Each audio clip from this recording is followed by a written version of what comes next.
الواضح البرهان المبسوط في الوجود كرمه وإحسانه. اللهم صل وسلم وبارك وكرم وعظم على نور الأنوار وسر الأسرار وترياك الأخيار ومفتاح باب اليسر سيدنا ومولانا محمد المختار وآله الأطهار وأصحابه الأخيار adada ni'amillah wa ifdaluh. Amma ba'd. Yang saya cintai, yang saya muliakan, segenap keluarga besar daripada Sahibul Haul, yaitu Sahibul Haul, keluarga besar daripada almarhum Haji Ahmad Kosasi dan Hajah Kamsiah, beserta Haji Amin dan Hajah Mainani, beserta seluruh keluarga besarnya, putra putrinya, anak cucunya, keponakan keponakannya, yang saya cintai, yang saya muliakan, para habaib, para kiai, para asatid, para tokoh masyarakat, segenap aparat pemerintah, wabil khusus Kiai Haji Subki, Kiai Haji Sanusi, Kiai Haji Rahim. Mudah-mudahan para ulama-ulama kita selalu Allah panjangkan umurnya, Allah sehatkan jasmani dan ruhaninya, Allah permudah urusan dunia akhiratnya, Allah perkuat langkahan kakinya di dalam berdakwah di jalan Allah Subhanahu wa ta'ala. Kemudian yang saya cintai, yang saya muliakan, PPTNI Satria Banten Panglima Teddy, kemudian organisasi GRIP pimpinan Bapak Embing, Pemuda Pancasila Pak Samsudin, Provos BPPKB Banten Bapak Heri Genjo, Bapak RW Ocin Babinsa, Pak Hendra Binapas, Pak Rusdi, beserta seluruh organisasi-organisasi masyarakat, lapisan-lapisan masyarakat, elemen-elemen masyarakat, khususnya yang saya cintai, yang saya muliakan, hadirin hadirat, bapak-bapak, ibu-ibu, khususnya para pemuda-pemudi umat baginda Nabi besar Muhammad yang selalu dimuliakan oleh Allah Subhanahu wa ta'ala. Saudara-saudara sekalian yang dimuliakan ya Allah, kita duduk pada malam hari yang mulia ini di tempat yang penuh dengan kemuliaan ini. Ini tempat menjadi tempat turunnya rahmat, ini tempat menjadi tempat turunnya maghfirat, ini tempat menjadi tempat turunnya kasih sayang Allah, ini tempat menjadi tempat turunnya pengampunan dari Allah, hidayah dari Allah, inayah dari Allah. Kenapa? Padahal ini tempat bukan masjid, ini tempat bukan masjid, ini tempat bukan tempat-tempat yang disucikan. Tapi kenapa tempat ini menjadi mulia? Orang-orang yang duduk pada malam hari ini menjadi orang-orang yang mulia karena duduknya kita di ini majelis untuk menuntut ilmunya Allah Subhanahu wa ta'ala. Kita duduk pada malam hari ini, lidah kalian basah dengan ayat Al-Quran, lidah kalian basah dengan kalimat tahlil, kalimat la ilaha illallah, kalimat tasbih subhanallah, kalimat tanjid, kalimat takbir. Lidah kalian basah dengan bersolawat kepada baginda Nabi besar Muhammad sallallahu alaihi wasallam. Kalian duduk di ini majlis mendengarkan nasihat-nasihat dari para ulama, dari para ustadz, dari para kiai, dari para habaib, duduk di majlis ilmu, duduk di majlis zikir, duduk di majlis sholawat pada malam hari ini, sehingga tempat ini menjadi tempat yang mulia karena ilmu, tempat ini menjadi mulia karena ilmu, karena zikir, karena sholawat. Tempat ini menjadi mulia dan orang-orang yang duduk di dalamnya menjadi orang-orang yang mulia dan dimuliakan oleh yang maha mulia, yaitu Allah Subhanahu wa ta'ala, sebagaimana dikatakan oleh Sayyidina Umar bin Khattab radhiyallahu an, innallaha lam yahluk fi wajhil ardi turaban afdal min majlisil ilm. Sesungguhnya Allah tidak pernah menciptakan di muka bumi ada tanah, ada debu yang lebih mulia selain daripada tanah dan debu yang dipakai untuk menuntut ilmunya Allah, yang dipakai untuk ngaji. Bahkan saya sampaikan, terpal yang kalian duduki pada malam hari ini, terpal yang engkau duduki, karpet yang engkau duduki, di sisi Allah lebih mulia, lebih agung, lebih besar daripada kursi yang diduduki oleh seorang presiden, seorang sultan, dan seorang raja, saudara-saudara. Kenapa? Karena terpal yang engkau duduki di sini, engkau duduk untuk menuntut ilmunya Allah, engkau duduk untuk berzikir kepada Allah, engkau duduk berkumpul bersama orang-orang saleh. Kita duduk di ini majlis dalam rangka Isra Mi'raj Nabi Muhammad, kemudian dalam rangka haul Haji Ahmad Qasasi. Saudara-saudara, ini membuktikan bahwasanya anak-anak yang ditinggalkan oleh almarhum dan almarhumah adalah anak-anak yang saleh dan salehah. Kenapa? Ya, karena putra-putri yang ditinggalkan, cucu-cucu yang ditinggalkan, ponakan-ponakan yang ditinggalkan, mengundang kita duduk di sini dalam rangka haul. Haul itu punya 3 makna, saudara-saudara. Haul itu punya 3 arti. Haul yang pertama artinya sekeliling, alladzi barakna haulahu, yang kami berkahi sekelilingnya. Haul yang kedua artinya adalah daya, upaya.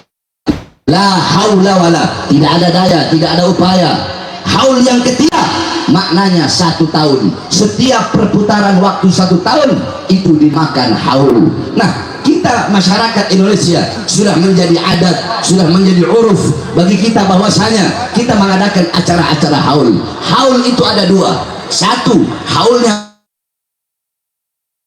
haulnya orang-orang soleh, haulnya para ulama.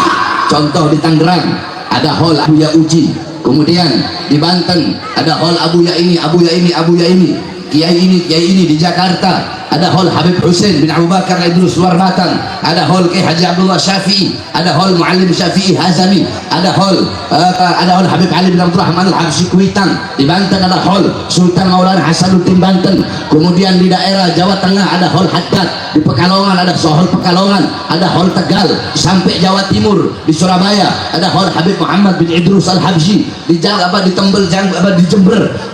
ada hall Habib Saleh bin Muhsin Al-Hamid. Di Gresik ada hall Habib Abu Bakar bin Muhammad As-Segaf. Di Pasuruan ada hall Mbah Kiai Abdul Hamid Pasuruan.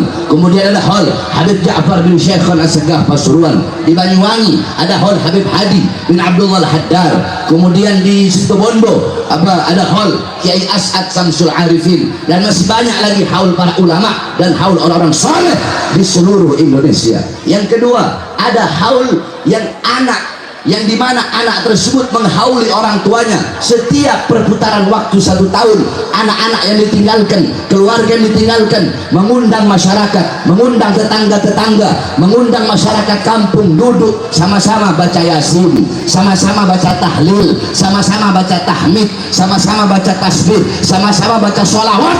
Yang itu semua diniatkan untuk almarhum yang berada di dalam kuburnya. Saudara-saudara, ketahuilah bahwasanya dalam hadis Rasulullah bersabda, "Idza mata ibnu Adam inqata amaluhu illa min thalatha, shadaqatun jariyah, al-ilmu yantafa'u bih, wa waladun salih yad'u lah." Anak Adam, kita sebagai manusia, kalau kita mati maka terputus amal-amal hidup kita. Masih hidup kita sholat, kalau udah mati dalam kubur kita nggak bisa sholat. Masih hidup kita puasa, dalam kubur kita nggak puasa. Masih hidup kita haji, dalam kubur kita nggak bisa haji. Terputus amal kita. Tapi ada 3 amal yang tidak akan pernah terputus sampai datangnya hari kiamat. Jikalau kita masih hidup, meninggalkan 3 amal ini tidak akan pernah terputus sampai datangnya hari kiamat. Pahalanya akan selalu mengalir walaupun kita sudah tiada, walaupun kita sudah wafat, walaupun nama kita terpampang di batu nisan, walaupun kita jadi bangkai, walaupun kita sudah jadi tanah, tetapi pahalanya akan selalu mengalir sampai datangnya hari kiamat. Apa 3 amal itu? Yang pertama, sedekah jariyah, tidak saya bahas. Yang kedua, al-ilmu yantafa'u bih, ilmu yang bermanfaat, tidak saya bahas. Yang ketiga, waladun salih yad'u lah, anak saleh yang mendoakan kedua orang tuanya. Nah, malam hari ini adalah bukti putra-putri yang ditinggalkan oleh almarhum dan almarhumah, yang dihauli adalah putra-putri yang saleh yang mendoakan kedua orang tuanya. Saudara-saudara, kita duduk di ini majelis, tadi dibacakan Yasin, pasti diniatkan untuk almarhum almarhumah beserta keluarga-keluarga yang telah meninggal dunia. Saudara-saudara, fadilah Yasin sangat banyak sekali. Salah satu daripada keutamaan Yasin, siapa orang yang membaca Yasin atau dihadiahkan Yasin kelak di akhirat, maka akan Allah berikan kepada orang itu sebuah istana yang temboknya terbuat dari emas putih, tanahnya terbuat dari kasturi. Dalam istana itu ada 99 kamar, di setiap kamar ada 99 ranjang, di setiap ranjang ada 99 kasur, di setiap kasur ada 99 bantal, di setiap bantal ada 99.000 bidadari. Itu Allah persiapkan bagi orang yang suka membaca Yasin. Maka ketika kita menghadiahkan Yasin untuk orang tua kita yang telah meninggal dunia, itulah yang akan Allah berikan kepada orang tua, bapak, ibu, kakek, nenek kita yang telah meninggal dunia. Kemudian tadi dibacakan la ilaha. Dalam hadis qudsi Allah subhanahu wa ta'ala berkata, la ilaha illallah hisni, la ilaha illallah itu adalah benteng pertahananku. Jadi la ilaha illallah itu kata Allah, la ilaha illallah adalah benteng pertahananku. Siapa orang yang membaca la ilaha illallah, maka dia telah masuk ke dalam benteng pertahananku. Siapa orang yang masuk ke dalam benteng pertahananku, maka dia akan aman dari azab-azab dan siksaku. Tadi dibacakan tahlil, dibacakan la ilaha illallah untuk almarhum yang sudah meninggal dunia, maka insya Allah beliau dalam kubur akan aman dari azab dan siksa Allah subhanahu wa ta'ala. Kemudian tadi dibacakan salawat kepada Rasulullah sallallahu alaihi wasallam, dihadiahkan untuk almarhum yang berada dalam kubur. Saudara-saudara, dalam hadis dikatakan qala Rasul sallallahu alaihi wasallam, man shalla alayya salatan wahidatan sallallahu alaihi biha asyra. Barang siapa yang bersolawat kepada aku satu kali, maka Allah bersolawat kepadanya 10 kali. Salawat dari Allah adalah rahmat, salawat dari malaikat adalah maghfirat, salawat dari umat adalah da'wat. Nah, saudara-saudara, di kubur Rasulullah, di makamnya Rasulullah, ibu-ibu, di kubur Rasulullah ada satu malaikat yang Allah tugaskan. Apa tugas ini malaikat? Tugasnya ini malaikat membawakan setiap salawat dari umatnya, dibawakan di hadapan Rasulullah. Jadi kalau ada umat yang bersalawat kepada Rasulullah, salawat apapun yang kau baca, kau mau baca salawat Fatih, Allahumma shalli ala Muhammad al-Fatih lima ughliq wal khatim lima sabaq nasir hakim bil haq ila akhir, atau kau mau bawa salawat tibil qulub, Allahumma shalli ala Muhammad tibil qulub wa dawaiha wa fil abdani wa shifaiha wa dhul absari wa daiha wal alihi wa sahbihi barik wasallam, atau salawat Ibrahimiyah, dan salawat apapun yang kau baca itu malaikat bawa di hadapan Rasulullah. Di kuburnya Rasulullah, malaikat berkata, ya Rasulullah, fulan bin fulan, fulan bin fulan, disebut engkau punya nama satu persatu di hadapan Rasulullah, disebut kau punya nama, bahwasanya mereka bersolawat kepadamu ya Rasulullah. Apa kata Rasulullah? Bawa solawat mereka menghadap Allah. Dibawa, kau punya solawat tadi dibawa menghadap Allah. Kemudian malaikat berkata, ya Allah, fulan bin fulan, fulan bin fulan, fulanah binti fulan, fulanah binti fulan, disebut kau punya nama satu persatu di hadapan Allah. Mereka bersolawat kepada kekasihmu Muhammad. Apa kata Allah? Akan aku jadikan dari setiap satu huruf dari satu salawat yang mereka baca, aku ciptakan 360 malaikat yang memiliki 360 kepala. Setiap kepala punya 360 wajah, tiap wajah punya 360 mulut, tiap mulut punya 360 lidah, dan malaikat itu akan memohon ampun kepadaku, kata Allah, atas dosa-dosa orang-orang yang bersalawat tersebut. Orang-orang yang bersalawat itu, malaikat itu memohon ampun atas dosa-dosa mereka, dan malaikat itu tidak akan berhenti meminta ampun atas dosa orang itu sebelum aku mengampuni dosa-dosa orang tersebut.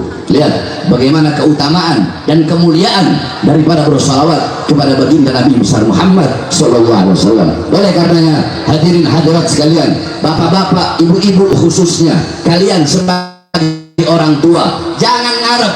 Bapak-bapak, ibu-ibu yang ada di sini, jangan ngarep.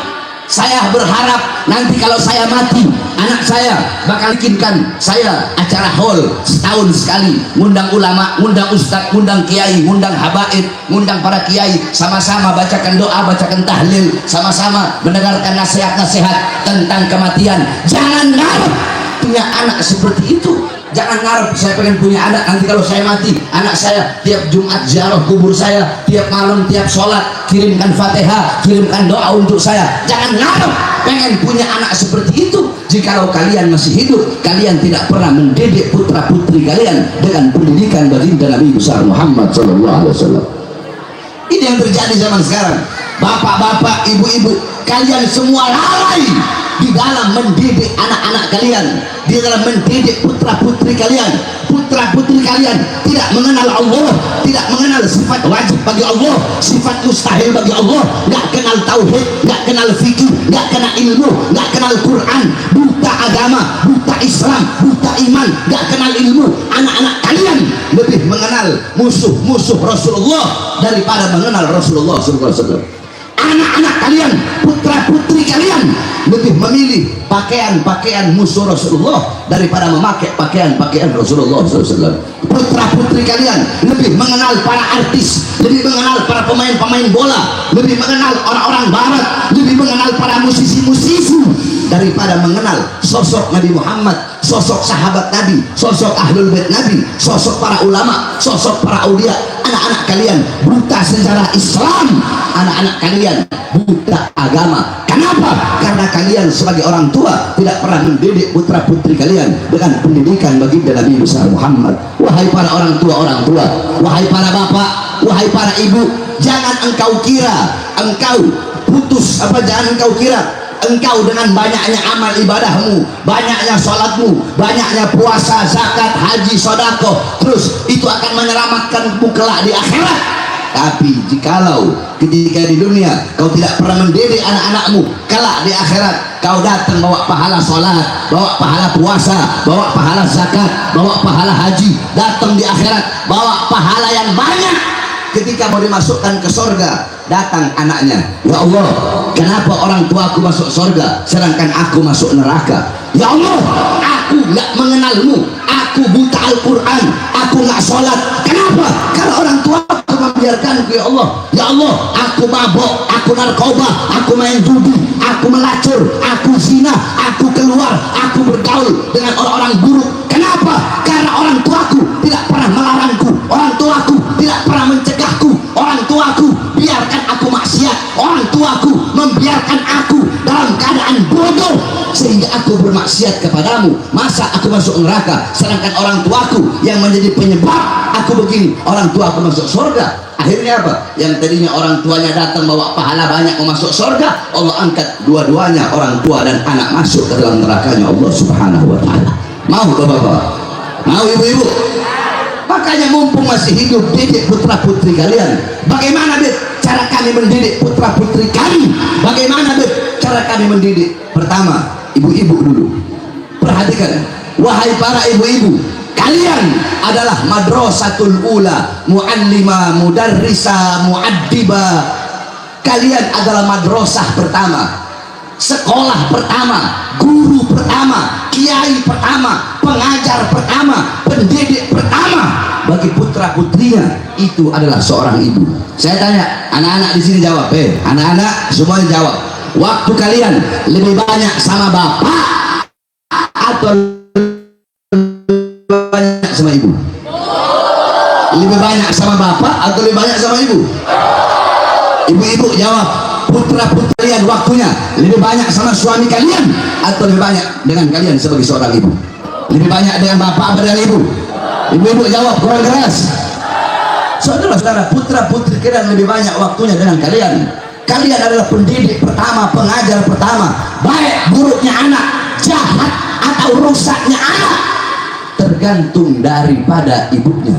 Makanya dalam Al-Quran Allah Subhanahu wa ta'ala berfirman, nisa'ukum harsul lakum, wanita-wanita kalian adalah ladang bagi kalian. Kita laki-laki, kita yang bercocok tanam, ladangnya adalah perempuan. Kalau ladangnya baik akan menghasilkan tanaman-tanaman dan buah-buah yang baik. Tapi kalau ladangnya kering, ladangnya kerontang, maka akan menghasilkan tanaman-tanaman dan buah-buah yang busuk serta tanaman-tanaman yang rusak. Baik buruknya anak tergantung kalian sebagai seorang ibu. Banyak ibu-ibu zaman sekarang, kalian ibu-ibu zaman sekarang, kalian tahu di mana letak kursi kalian dalam rumah, kalian tahu di mana letak lemari kalian dalam rumah, kalian tahu di mana letak kompor, di mana letak dapur, di mana letak alat make up kalian, tapi kalian tidak tahu di mana letak anak-anak perempuan kalian ketika malam. Ibu-ibu, saya tanya, emas, intan, permata, berlian, kalian punya emas, intan, permata, berlian, apakah akan kalian taruh di luar rumah atau kalian kunci rapat-rapat dalam lemari? Jawab. Kenapa nggak taruh depan rumah? Nanti itu dicuri, berarti dikunci rapat-rapat dalam lemari, dalam rumah. Biar apa? Biar nggak dilihat sama orang. Kalau dilihat sama orang nanti diambil, nanti dicolong, nanti dicuri. Nah, pertanyaan saya, jikalau emas saja, intan saja, perhiasan saja, uang saja, emas, intan, permata, berlian, uang, barang-barang berharga, kalian kunci rapat-rapat dalam rumah agar tidak dilihat orang, tapi kenapa anak-anak perempuan kalian umbar di luar rumah bagaikan binatang, saudara-saudara? Ibu-ibu tenang, di sini baru bapak-bapak, tenang, ada waktunya mereka. Ibu-ibu dulu baru bapak-bapak, tenang dulu. Nah, ini yang terjadi, saudara-saudara, banyak di masa. Makanya ibu-ibu, kau pulang dari sini, kau tanya, kau punya putra-putri, sudahkah mereka mengenal Rasulullah? Siapa nama bapaknya Rasulullah, ibunya Rasulullah, kakeknya Rasulullah, neneknya Rasulullah, putra-putrinya Rasulullah? Siapa menantunya Rasulullah, para sahabat-sahabat Rasulullah? Kalau putra-putri kalian tidak tahu, maka kalian telah gagal dalam mendidik putra-putri kalian dengan pendidikan Nabi Muhammad. Ibu-ibu, mau tahu bagaimana Sayyidina Ali dan Sayyidatuna Fatimah di dalam mendidik anak-anak perempuan beliau? Saudara-saudara, setiap malam rumah Sayyidina Ali selalu gelap, nggak pernah ada cahaya, nggak pernah menyalakan lentera. Rumah kayak begini nih, gelap semua dalamnya. Para sahabat tanya, wahai Imam Ali, kenapa kau punya rumah selalu dalam keadaan gelap? Apakah kau tidak punya uang untuk beli lampu, untuk beli lentera? Dijawab, aku punya lentera dalam rumah, tapi sengaja kalau malam tidak aku nyalakan lentera dalam rumahku. Agar apa? Sengaja aku matikan agar gelap, agar orang-orang yang lewat depan rumahku tidak bisa melihat walaupun daripada bayangan anak-anak perempuanku. Bayangan anak perempuan beliau tidak rela dilihat oleh orang lain, tetapi putri-putri kita umbar, kita biarkan. Bahkan di kampung-kampung itu biasanya kalau maghrib ayamnya belum kurang dicari, betul? Kambingnya maghrib belum kurang dicari, anaknya sampai jam 11 malam nggak pulang-pulang pacaran, nggak pernah dicari. Bahkan kalau pacar anak perempuannya datang ke rumah, ibunya yang matikan lampu, saudara-saudara. Ibunya yang jadi tim sukses untuk anaknya bermaksiat dan berbuat dosa kepada Allah Subhanahu wa ta'ala. Oleh karenanya, kembali ke jalan Allah, wahai para ibu-ibu, dengarkan nasihat saya, didik putra-putri kalian dengan pendidikan Nabi Muhammad SAW, sebab tidak ada pendidikan yang lebih mulia selain daripada pendidikan baginda Nabi besar Muhammad. Yang terakhir, kepada para bapak-bapak, kalian mencari nafkah, kalian kerja pagi, siang, sore, malam, kalian pergi pagi, pulang malam, pergi malam, pulang pagi. Untuk apa? Untuk cari nafkah. Untuk apa? Untuk memberi makan jasmani anak-anak kalian, memberi makan badan, tubuh anak dan istri kalian. Saudara-saudara, wahai para kaum bapak-bapak, jikalau kewajiban kita sebagai bapak cuma memberi makan jasmani anak saja, apa bedanya kita dengan binatang? Kita belum bangun cari makan buat anak istri, binatang udah duluan bangun cari makan untuk anak istrinya. Betul? Betul nggak saya ngomong? Suami-suami belum keluar rumah cari nafkah untuk anak istrinya, binatang udah duluan dia cari nafkah, cari makan. Burung itu dia keluar, dia cari makan untuk anak-anaknya, memberi makan jasmani. Jadi kalau kewajiban kita sebagai bapak cuma memberi makan jasmani anak saja, maka tidak ada beda dengan binatang. Ada yang lebih penting daripada memberikan jasmani, memberi makan jasmani anak-anak kita, daripada memberikan makan badan anak-anak kita. Apa yang harus kita pentingkan, yang harus kita utamakan, yaitu memberi makan jiwa, hati, dan ruh anak-anaknya kita. Bapak-bapak, ibu-ibu, hati 3 hari nggak kena ilmu, itu hati menjadi mati. Berapa hari?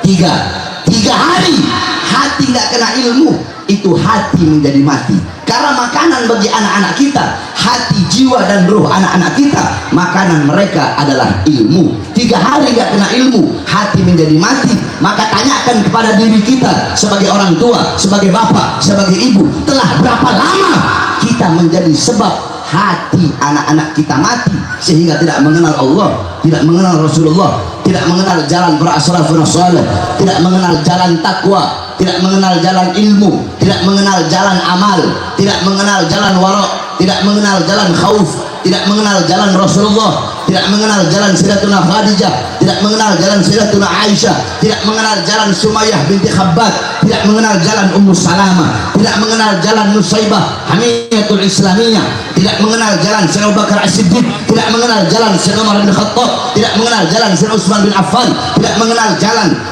Sayyidina Ali bin Abi Thalib, tidak mengenal jalan para sahabat, para tabi'in. Kenapa? Sekali lagi, karena kita orang tua terlalu sibuk dengan urusan-urusan dunia sehingga lupa mendidik anak-anak kita. Padahal dengan pendidikan kita kepada anak-anak kita, itulah tabungan kita, celengan kita yang pahalanya akan selalu terus mengalir sampai datangnya hari kiamat. Makanya saya tanya bapak-bapak yang ada di sini, mulai yang telah tadi saya sampaikan, apakah bapak-bapak akan lebih mengutamakan jasmani atau ruhani anak-anaknya? Mana yang harus kita utamakan sebagai orang tua, sebagai bapak? Ayo bapak-bapak jawab, jasmani apa ruhani? Jasmani apa ruhani? Ini suara bapak-bapaknya mana nih? Jasmani apa rohani? Aduh, belum saya bahas pagar laut udah begini. Bagaimana saya bahas pagar laut, nggak jadi deh.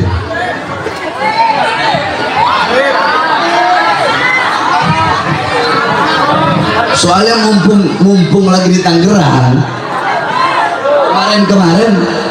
kemarin saya bahas pagar laut daerah Jawa Barat, daerah-daerah luar kota. Ini mumpung di Tangerang, mana bapak-bapaknya nggak ada suara? Ditanya mana lebih penting, ngasih makan jasmani apa ruhani? Jawab, jasmani apa ruhani? Ibu-ibu, mulai sekarang siap jadi madrasah bagi anak-anaknya, siap jadi madrasah bagi anak-anaknya, siap jadi pengajar bagi putra-putrinya, siap jadi guru bagi putra-putrinya. Mereka anak-anak kalian syubbanul yum rijalul ghad, pemuda-pemudi masa kini adalah pemimpin-pemimpin di masa yang akan datang.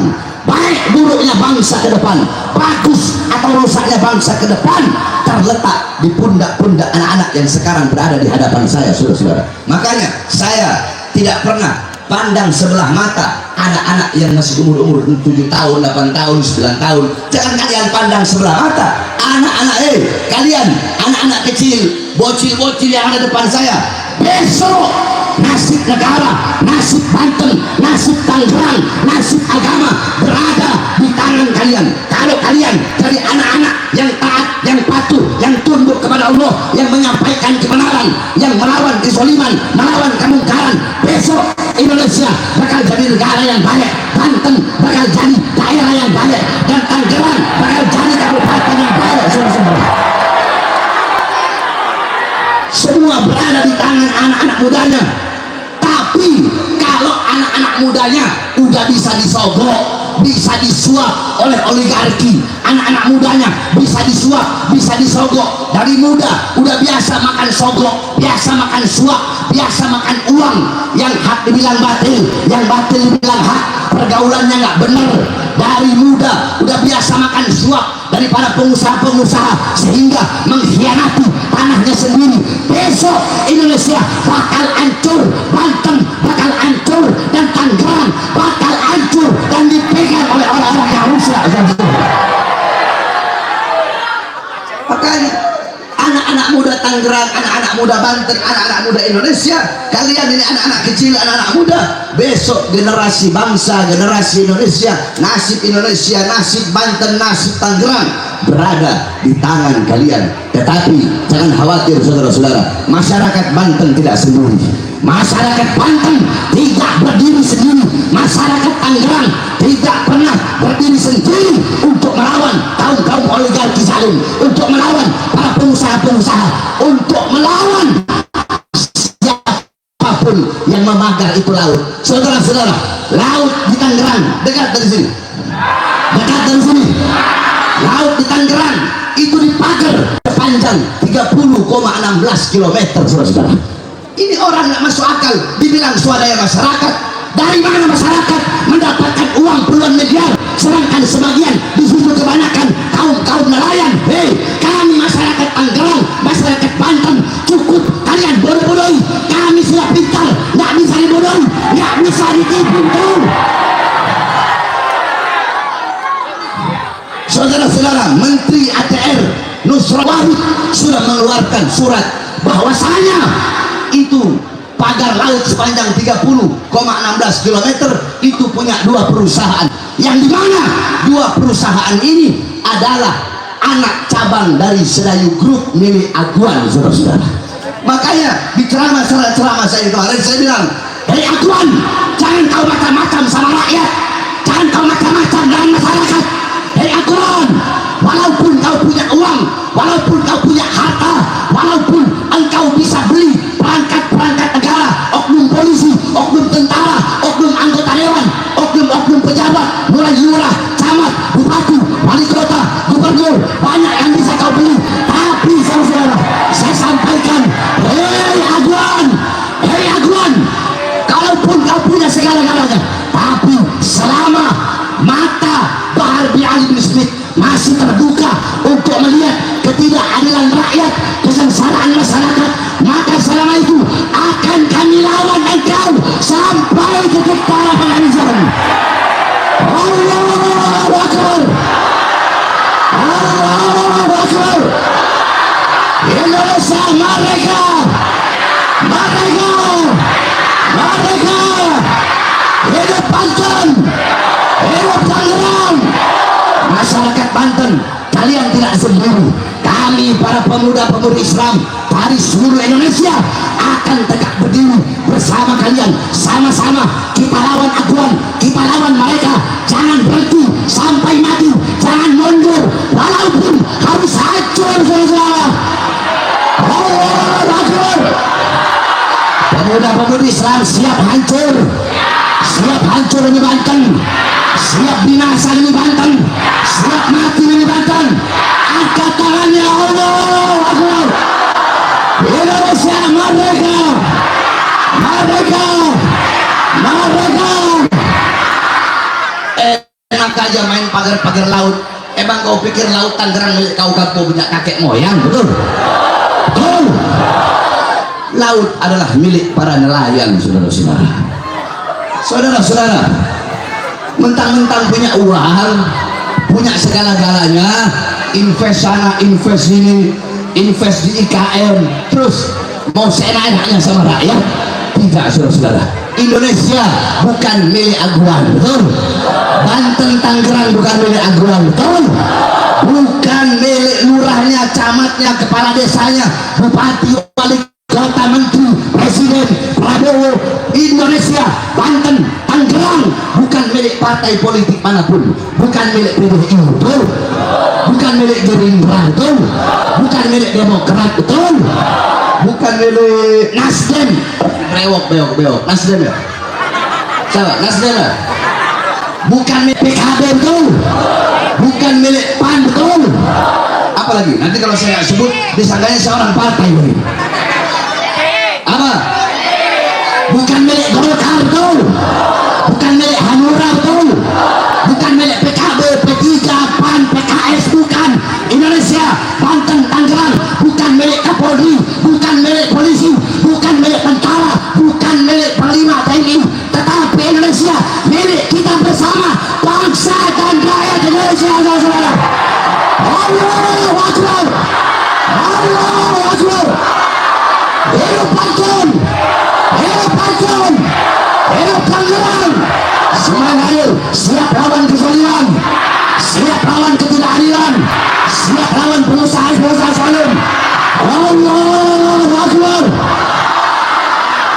mudah-mudahan Allah hancurkan para pengusaha-pengusaha yang zalim, yang suka menindas rakyat.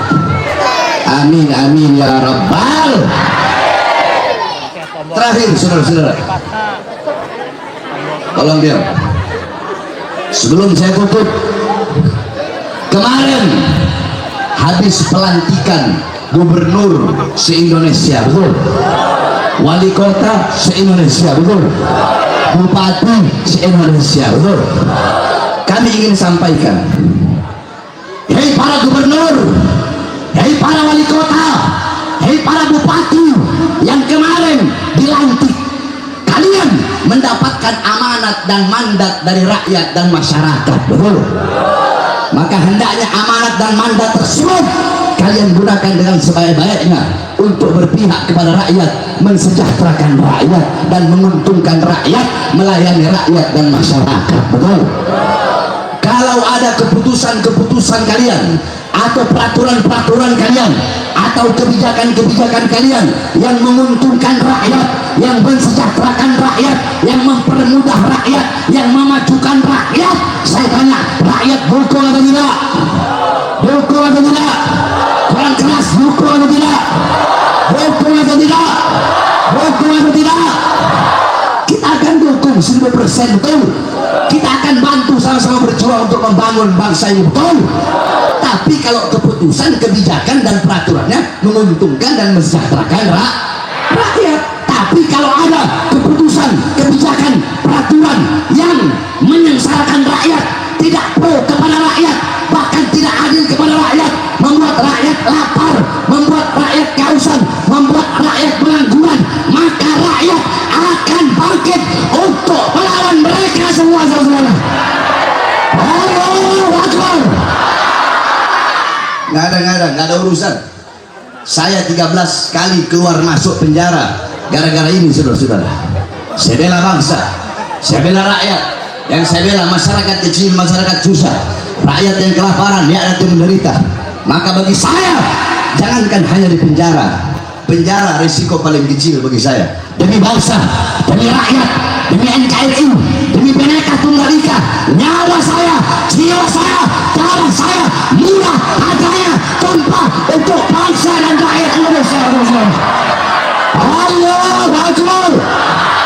Indonesia merdeka, merdeka, merdeka. Allahu Akbar. Maka tanamkan dalam hati kalian bahwasanya hubbul watan minal iman, cinta tanah air, cinta NKRI, cinta merah putih, cinta Garuda, itu bagian daripada kesempurnaan iman. Kita doakan mudah-mudahan para pemimpin-pemimpin kita, mulai dari RT, RW, lurah, camat, bupati, wali kota, gubernur, menteri, presiden, anggota dewan, polisi, tentara, jaksa, dan seluruh aparat-aparat negara menjadi aparat-aparat yang baik, yang adil, yang mensejahterakan rakyat, yang memihak kepada rakyat. Amin amin ya rabbal alamin. Dan ingin saya sampaikan kepada Komisi Pemberantas Korupsi, KPK, jangan pernah takut untuk memasukkan koruptor siapapun dia, dari partai manapun dia. Kalau dia sampai merugikan uang negara, merugikan rakyat, merugikan masyarakat, maka tangkap mereka. Korupsi, koruptor di tanah Indonesia tidak ada tempat bagi para koruptor. Tidak ada hukuman yang lebih pantas selain dari maling-maling uang rakyat. Tidak ada hukuman bagi mereka yang lebih pantas selain daripada hukuman mati, saudara. Ini enggak nenek-nenek nyolong kayu divonis sekian tahun, nyolong sendal divonis sekian tahun. Ada koruptor yang korupsi 200 triliun sekian cuma divonis 6 tahun, saudara-saudara. Saya tanya, kurang ajar tidak? Kurang ajar tidak? Adil apa tidak? Adil apa tidak? Adil apa tidak? Makanya saya sampaikan, KPK tidak boleh takut untuk menyeret siapapun yang terlibat korupsi untuk masuk ke dalam penjara. Pakaikan mereka baju oranye, hinakan mereka, pukul mereka. Kalau perlu hukum mereka kepada para hakim, hukum mereka dengan hukuman yang seberat-beratnya karena tidak pantas mereka berada di tanah Indonesia, saudara-saudara. Maka KPK jangan pernah takut, jangan pernah segan untuk menangkap siapapun dari partai manapun, mau dekat sama presiden kek, mau jauh dari presiden kek, mau temannya presiden kek, mau musuhnya presiden, siapapun yang korupsi uang rakyat, korupsi uang negara, tangkap mereka, hinakan mereka. Jangan pernah takut. Kami para pemuda-pemudi dan bangsa, rakyat serta masyarakat berdiri bersama KPK selama KPK-nya adil. Betul. Jadi KPK itu harus adil. Jangan hanya nangkep orang-orang yang berseberangan dengan Prabowo, yang berseberangan dengan pemerintah ditangkep. Giliran temen, giliran kawan ada yang korupsi dibiarkan, itu nggak boleh. Betul. Hukum itu harus adil, tajam di atas, tajam di bawah, tajam di atas, tajam di bawah, tajam di bawah, tajam di itu harus tegakkan hukum dengan seadil-adil. Mudah-mudahan pejabat jadi pejabat yang baik. Amin amin ya rabbal. Terakhir kita doakan seluruh keluarga besar Bapak Haji tadi yang menemani saya beserta seluruh putri-putri putranya semua, Sohibul Bait, Sohibul Hajat. Mudah-mudahan Allah kabulkan semua hajat-hajatnya. Allah luaskan rezekinya. Begitu juga yang hadir di sini, semua kita Allah berikan rahmat, kasih sayang, pengampunan, hidayah. Tidak keluar dari ini majelis kecuali Allah ampuni dosa-dosa kita, dosa-dosa yang telah lalu, dosa-dosa yang akan datang, dosa-dosa yang besar, dosa-dosa yang kecil. Kita keluar dari ini majelis menjadi kepribadian yang lebih baik dari sebelum kita duduk di ini majelis. Jadi kepribadian yang lebih soleh sebelum kita duduk di ini majelis. Amin amin ya rabbal. Dan kita masuk bulan Ramadan, bentar lagi bulan Ramadan. Bapak-bapak, ibu-ibu, adik-adik sekalian, tazkiyatun nafas, tathhirul qulub, sucikan hati, bersihkan jiwa untuk masuk bulan Ramadan, sehingga masuk bulan Ramadan dalam keadaan suci, keluar dari bulan Ramadan lebih suci dari sebelumnya. Amin amin ya rabbal alamin. Allahumma barik lana fi Rajab wa Sya'ban wa balighna Ramadan.